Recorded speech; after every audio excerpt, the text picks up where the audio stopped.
তো বন্ধুরা, আজকে হচ্ছে ডে 2। তো তোমরা দেখতে পাচ্ছ এখন আমরা আছি সুন্দরবনের ক্রোকোডাইল প্রজেক্টে। তো পাথর প্রতিমা থেকে সোজাসুজি আসা যায়। তো ক্রোকোডাইল প্রজেক্টে কীরকম ক্রোকোডাইল আছে, ছোট বড় সব তোমাদের ইনফরমেশান দিচ্ছি, তো ভিডিওতে থাকো।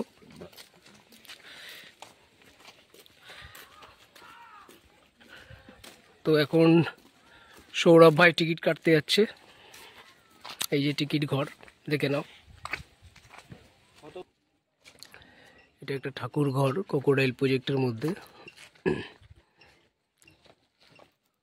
টিকিট কাউন্টার, টিকিট মূল্য হচ্ছে 30 টাকা।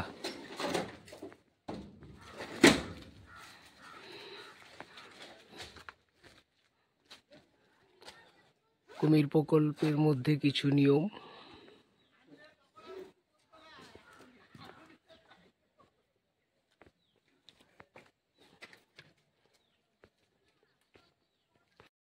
তো ফ্রেন্ডস, কুমির প্রকল্প কেমন লাগছে অবশ্যই বলো। দেখতেই পাচ্ছ একটা কুমির বিরাজমান বিশ্রাম নিচ্ছে, এবং ওই দিকটা আরও আছে।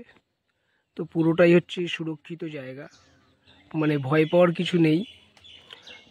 দেখতেই পাচ্ছ পুরো বেড়া জাল দিয়ে ঘেরা চারিদিকে।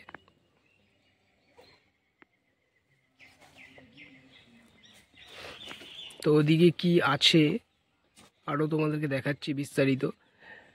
দেখো কুমিরটি আস্তে আস্তে সামনের দিকে আসছে।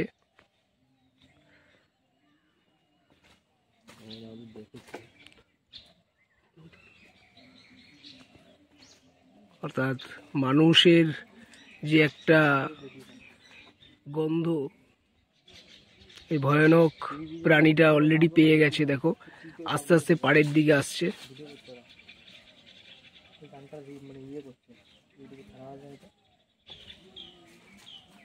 আবার ডুবে গেল দেখো জলে। হয়তো বুঝতে পেরেছে যে কাঁটা তার পেরিয়ে আসা সম্ভব নয়, এই জন্য ডুবে গেল। কুমির প্রকল্পে অলরেডি আমরা আছি। পুরোটাই হচ্ছে সরকারি একটা প্রজেক্ট, এবং এই যে প্রজেক্টে যে কুমিরগুলো রাখা হয়, এই কুমিরগুলো যখন বড় হয় তখন রামগঙ্গা নদীতে ছেড়ে দেওয়া হয় পরিবেশের ভারসাম্য রক্ষা করার জন্য। তো দেখো চারিদিকটা পুরো ঘেরা দেওয়া, যাতে কোনো পর্যটকদের কোনো অসুবিধা না হয়। তো কুমির প্রকল্প গভর্নমেন্টের পুরো নিজস্ব খরচায় পরিবেশ ভারসাম্য রক্ষা করার জন্যই করে।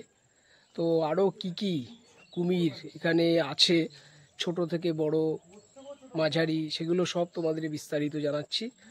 তো অবশ্যই ভিডিওটা যদি ভালো লেগে থাকে সাবস্ক্রাইব করে দিও, বন্ধুদের মধ্যে শেয়ার করে দিও, যে সুন্দরবনের মতো একটা জায়গায় যে এরকম একটা জিনিস রয়েছে সেটা দেখার সবাইকে সুযোগ করে দিও।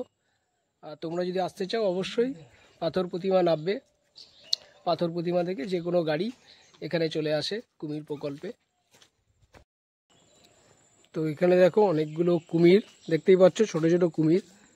একটু আগে তোমাদের যেটা বলছিলাম যে কুমিরগুলো যখন বড় হয় সেগুলোকে ছেড়ে দেওয়া হয় রামগঙ্গা নদীতে। যে নদীতে আমরা আগের ভিডিওতে তোমাদেরকে দেখিয়েছি মাছ ধরা, সেই নদীতেই কুমির বিরাজমান। তো এই যে কুমিরগুলো দেখছো, এই কুমিরগুলো বড় হলে ওরা ছেড়ে দেয়, সরকার থেকে ছেড়ে দেওয়া হয়। মানে এক কথায় পুরোটাই এদেরকে সংরক্ষণ করে, সকাল বিকাল খেতে দেয়। মানে ভাবলেও অবাক লাগে যে কুমির সংরক্ষণ করছে গভর্নমেন্ট। তো দেখো এই যে শুয়ে আছে।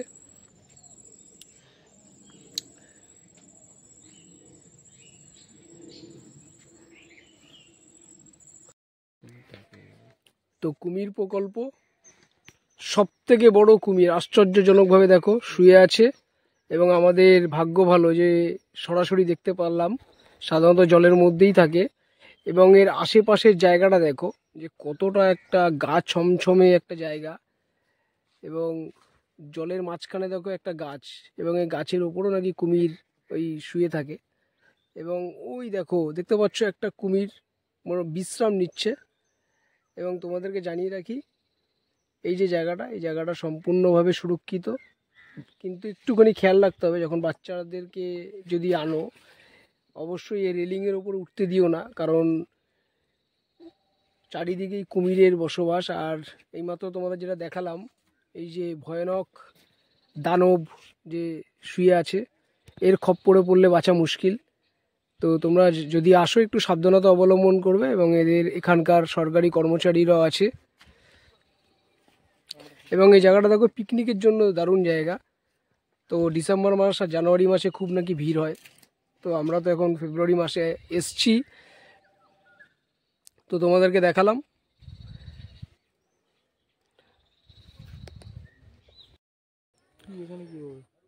এই একটা ছোট জলাশ্রয়। তো দেখো এই ছোট জলাশ্রয়ের মধ্যেও কুমির পালন করা হয়।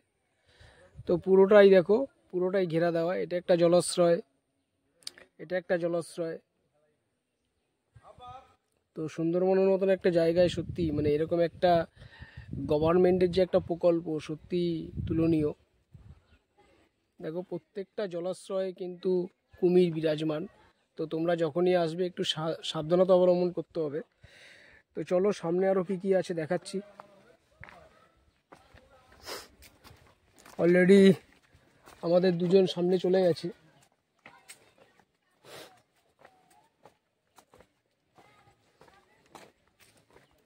তো এই একটা পুকুর দেখো, এখানেও কুমির আছে, দেখতে পাচ্ছ। এই যে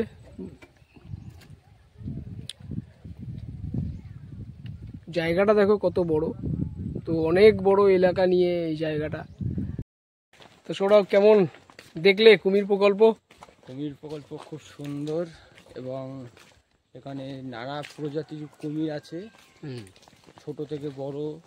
এগুলোকে সংরক্ষণ করছে আমাদের পশ্চিমবঙ্গ সরকার।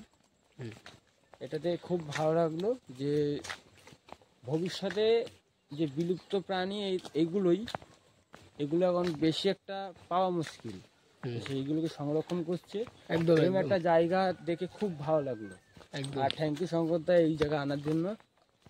এর আগে এসেছি, তো বন্ধ ছিল বলে আসা হয়নি। তো এবারে এসে একটু এখানে আসার সুযোগটা হলো। Thank you শঙ্করদা।